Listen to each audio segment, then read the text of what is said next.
Domingo 9 de noviembre. Segundo domingo ya de este mes de noviembre, y hermanos, es una bendición, un privilegio, una alegría poder saludarle una vez más y compartir el mensaje de la bendita palabra de Dios, esperando que Dios esté bendiciendo su vida.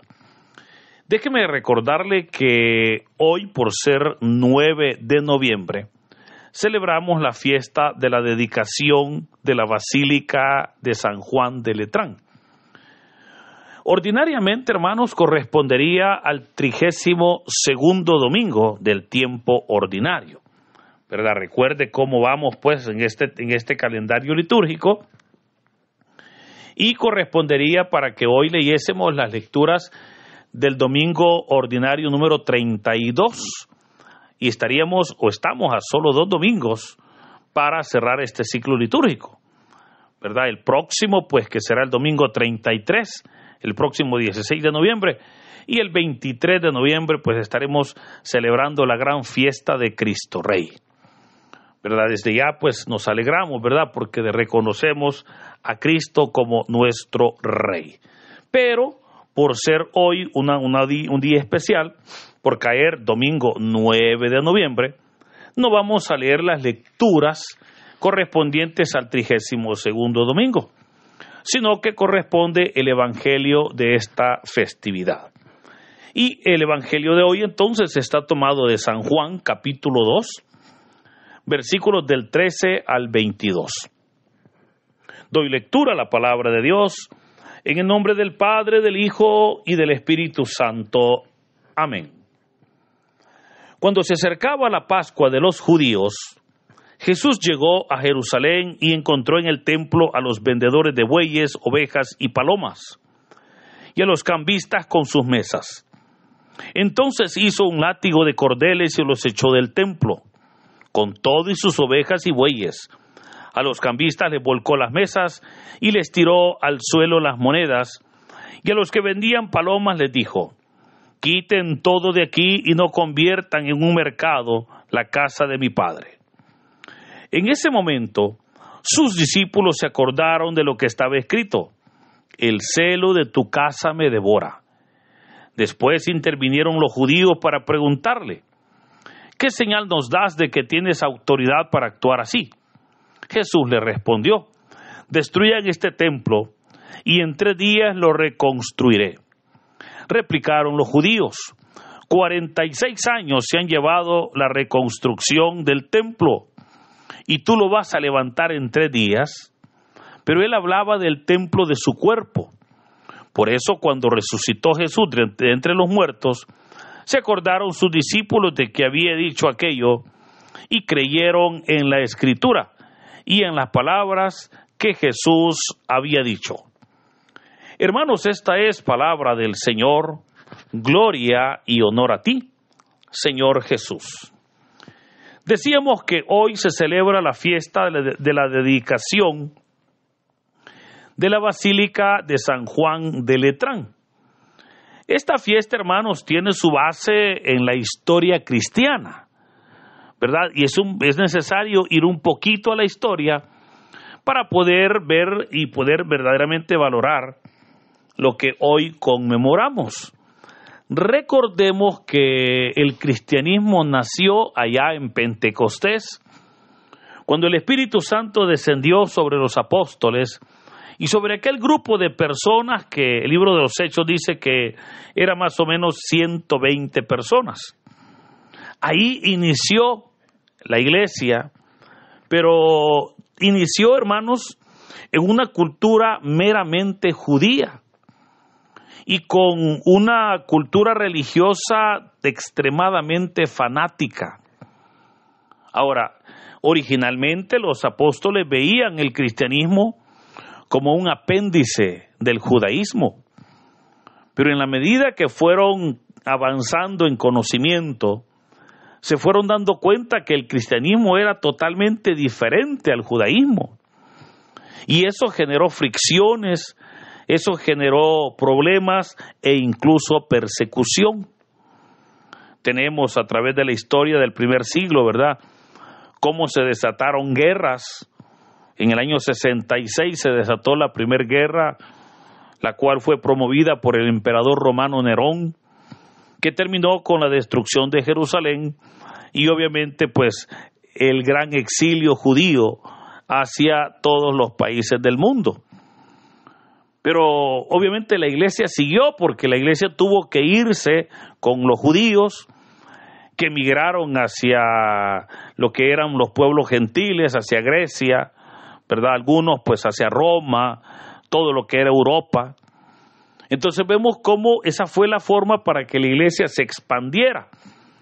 El apóstol Pablo nos presenta cómo la iglesia tuvo que crecer, tuvo que desarrollarse, ¿verdad? En pueblos paganos o en pueblos griegos, pueblos como Corinto, Tesalónica, Éfeso.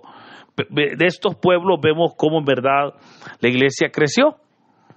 Ahora, en todo este tiempo, obviamente los años fueron pasando y el cristianismo se convertía en una doctrina muy fuerte, muy sólida, pero por tal razón era muy perseguida, al punto que tuvieron los cristianos que obviamente reunirse ya con códigos secretos. Se reunían en cuevas y es ahí donde aparecen las catacumbas, ¿verdad? Que eran cuevas donde se reunían de noche, ¿verdad? Para celebrar la festividad. Ahora, así se desarrollaron aproximadamente 300 años. Y era interesante porque la iglesia obviamente tenía un respaldo del Señor verdaderamente tremendo. Hasta que en el año 313, el emperador Constantino, en una acción de astucia, hermanos, algunos dicen, no, es que Constantino tuvo una visión, pero cuando nosotros vamos a la historia, ¿verdad? Cuando nosotros vamos a darnos cuenta, en verdad, las razones que hubo, Constantino no era cristiano, no era ni judío, él era romano. Pero Constantino vio un fenómeno. El fenómeno era que mataba a 10 cristianos, aparecían 20. Y cuando los mataba, a él le sorprendía porque aquellos cristianos morían felices de derramar sangre por Cristo. Esto le llamó la atención a Constantino, al punto que decidió estudiar un poquito más el fenómeno y astutamente decide permitir que el cristianismo se profesara públicamente.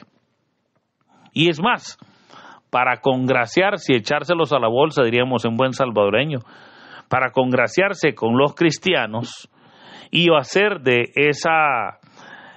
cristianismo, obviamente, la iglesia ahora del Estado y lograr beneficio de eso, les donó un terreno donde se construyó un templo, el cual el día 9 de noviembre del año 324 se dedicó a San Juan de Letrán. Este templo de San Juan de Letrán fue el primer templo que se construyó del cristianismo. Pero vea, esto entonces nos dice que por esa razón es que ese templo es importante.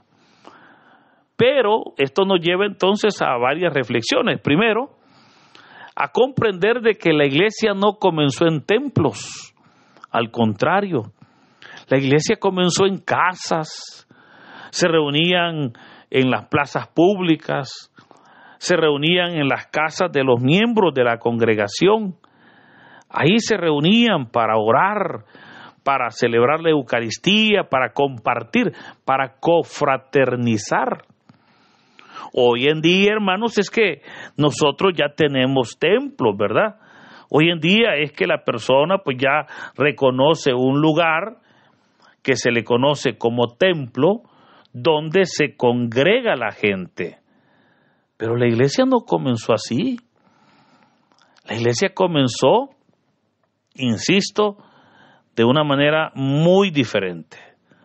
Por esa razón es que como este fue el primer templo en construirse, ¿verdad? Es que se celebra pues la festividad este día 9 de noviembre. Ahora, hemos estudiado, hemos leído un evangelio, el cual es un evangelio que leemos allá por la Semana Santa, exactamente el día lunes santo, ¿verdad? Cuando Jesús llega obviamente al templo de Jerusalén, de acuerdo al evangelio de San Mateo, y al ver que había toda una serie de comercio, es ahí donde el Señor decide lo que se conoce como purificar el templo. Ahora, para entender ese comercio, hermanos, es importante también ir a ver un poquito lo que era todo lo que habían montado los saduceos y fariseos respecto al sistema de ofrendas. Dios desde un principio había declarado que nadie podía acercarse al altar de Dios con las manos vacías. Siempre debían de llevar ofrendas, tanto ofrendas de petición, ofrendas para darle gracias a Dios, de purificación, etcétera. O sea, había una serie de ofrendas de sacrificios a Dios. Sin embargo, vemos cómo lo que Dios había dicho era de que cuando una familia, por decir un caso, cuando se llegaba a la fiesta de la Pascua, debía cada familia presentar, o mejor le cuento, cuando llegaba la fiesta de Pentecostés, debía cada familia de presentar sus primicias al templo. Y decía que obviamente tenía que ser la primer cría de los animales. Pero cuando la gente llegaba con sus ovejas, con sus cabritos, decían los saduceos que esos cabritos y esas ovejas no pasaban la revisión, porque tenían que revisarlo y decían, no, este no pasa. Entonces lo que hacían era, ¿y cómo hacer entonces? Porque la persona tenía que dar su ofrenda. Entonces sencillamente ellos le decían, bueno, si tú quieres ofrendar, pues ahí tenemos nosotros ovejas a la venta.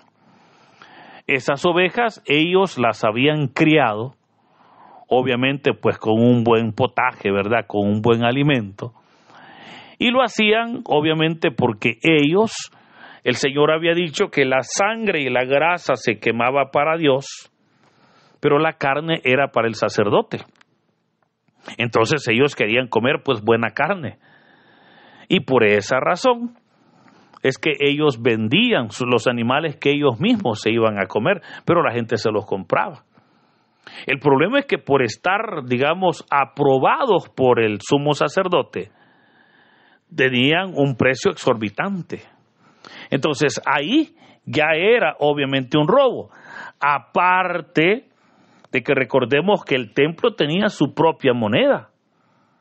La moneda de curso legal en ese momento, que era una moneda romana, era el denario. Pero el templo, ellos como el denario tenía el rostro del César, ellos dijeron que el rostro del César no podía entrar al templo. Entonces hicieron su propia moneda, que era el siclo. Y el siclo, entonces, cuando una persona llegaba con denarios, en la puerta del templo habían cambistas que le cambiaban denarios por siclos. Pero hermano, ya ahí le iban robando. Luego en las ofrendas le robaban. Entonces vemos cómo todo aquello era un sistema de robo, de injusticia. Eso fue lo que el Señor vio. Y por eso se nos dice que el Señor comenzó a aventar todo aquello y comenzó a abrirle las jaulas a las palomas, a tirarle las monedas a los cambistas, pero también les dijo, quiten todo de aquí y no conviertan en un mercado la casa de mi Padre. El Evangelio de Mateo Dice que les dijo: mi casa es casa de oración, pero ustedes la han convertido en cueva de ladrones. Ahora, veamos cómo el Señor entonces está purificando el templo. Luego van a intervenir los fariseos y le van a preguntar con qué autoridad hacía eso, ¿verdad? Le van a preguntar cuál es la autoridad que tiene. Y el Señor les va a decir: miren, destruyan este templo y en 3 días lo voy a reconstruir. Le preguntan incluso cuál es la señal y les dice: destruyan este templo y en 3 días lo voy a reconstruir. Y ellos le dicen: 46 años se han tardado en reconstruir este templo y tú dices que lo vas a recuperar o vas a construir en 3 días. Pero claramente, hermanos, Jesús hablaba, como dice el texto, de su cuerpo. Pero veamos cómo ahí inicia entonces una serie de confrontaciones que se van a hacer bastante continuas en el ministerio de Jesús. Ahora, todo esto, hermanos, esta festividad tiene como objetivo celebrar, ¿verdad?, la utilidad del templo. Pero es hermoso, fíjese, cómo las lecturas de hoy nos van a enfocar también que nuestro cuerpo, nosotros mismos, hermanos, también somos templo y morada del Espíritu. El apóstol Pablo es el que va a presentar esa enseñanza cuando nos dice: ustedes son el templo y morada del Espíritu Santo. Por lo tanto, deben de estar purificados. Y esa es la exhortación de este día. No necesariamente celebrar, hermanos, un templo que prácticamente quizás no conocemos porque obviamente está en Italia, pero sí un templo que lo andamos cargando, que es nuestro cuerpo. Y ese es el propósito de esta festividad, el comprender de que tenemos un cuerpo, hermanos, en el cual tenemos la unción del Espíritu Santo. Pero es necesario, para que el Espíritu pueda obrar, que este templo esté limpio. Es necesario que este templo sea verdaderamente purificado. Lastimosamente, hoy en día se utiliza el cuerpo, ¿verdad?, para hacer tanto pecado. Muchas personas con la frase de que es mi cuerpo y puedo hacer lo que yo quiero, obviamente utilizan el cuerpo para tanto pecado. Pero recordemos que somos el templo del Espíritu Santo. Debemos de cuidar esa presencia de Dios. Debemos de cuidar para que sea el Señor el que verdaderamente more en nosotros. Por eso, con esa exhortación de cuidarnos, de reconocer que es el Espíritu el que quiere obrar en nuestras vidas, de comprender de que hemos recibido la unción del Espíritu, que ahora pueda obrar no solo en nosotros, sino en todas aquellas personas que están necesitadas de Dios. Es lamentable cuando vemos tanto dolor, tanta necesidad en las personas. Y muchas veces no se dan cuenta que el Señor está allí pendiente y esperando de ellos. Hoy es cuando podemos nosotros, hermanos, llevarlos a Cristo, pero recuerde, nadie da lo que no tiene. Si usted no conoce de Dios, no podrá llevar a otros a Cristo. Por eso lo primero que debemos de hacer nosotros es conocerle, tenerle en nuestras vidas, para que al tener a Cristo podamos compartirlo a los demás. Y de esa manera podamos verdaderamente ser limpios, podamos verdaderamente, hermanos, nosotros ser purificados. Que en este hermoso día, el Señor, que nos ha hecho templos vivos, nos purifique de todo pecado, nos fortalezca y nos dé su bendición. En el nombre del Padre, del Hijo y del Espíritu Santo. Amén.